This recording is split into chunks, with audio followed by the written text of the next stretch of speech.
Un combat de free fight à Moscou. De plus en plus d'adeptes et de spectateurs.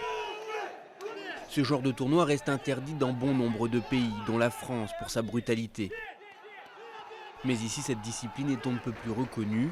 Elle porte un nom, arts martiaux mixtes, et combine judo, boxe et lutte libre. Tous les coups sont permis, sauf les coups de tête et les coups de coude quand les adversaires sont au sol. Celui qui est déjà sorti sur le tatami ou sur le ring sait ce que c'est. C'est une sorte d'adrénaline qui attire les sportifs comme une drogue.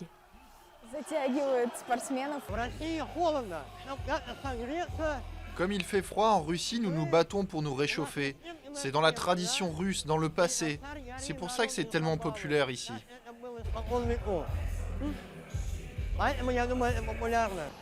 Quasiment inconnu dans les années 90, le free fight est de plus en plus populaire en Russie. Des tournois sont organisés dans toutes les régions du pays et de nouveaux clubs ouvrent chaque mois. Ils accueillent des hommes mais aussi des femmes et des enfants à partir de 6 ans. En 2007, lorsque le club Rod a ouvert ses portes, il ne comptait qu'une quinzaine d'enthousiastes.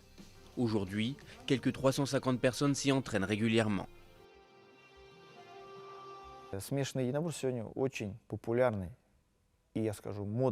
Aujourd'hui, les arts martiaux mixtes sont un sport très à la mode en Russie.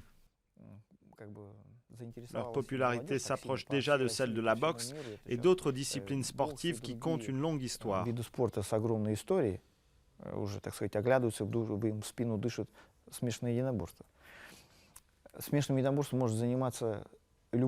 N'importe quelle personne en bonne santé peut pratiquer les arts martiaux mixtes, même si elle n'a jamais fait de sport depuis l'école.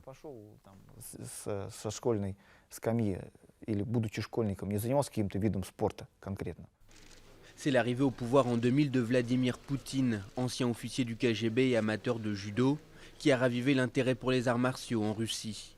Le pays compte 4,5 millions d'adeptes. Parmi eux, beaucoup sont issus des forces de l'ordre, mais il y a aussi des étudiants et des employés de bureau. Ils assurent que tous les dangers restent limités grâce à la présence d'un arbitre. C'est un préjugé, les arts martiaux mixtes ne sont pas un sport aussi traumatisant que ça. Même le football est beaucoup plus dangereux. En Russie, le combat libre a été officiellement reconnu l'année dernière comme sport, afin d'éviter la multiplication des tournois clandestins.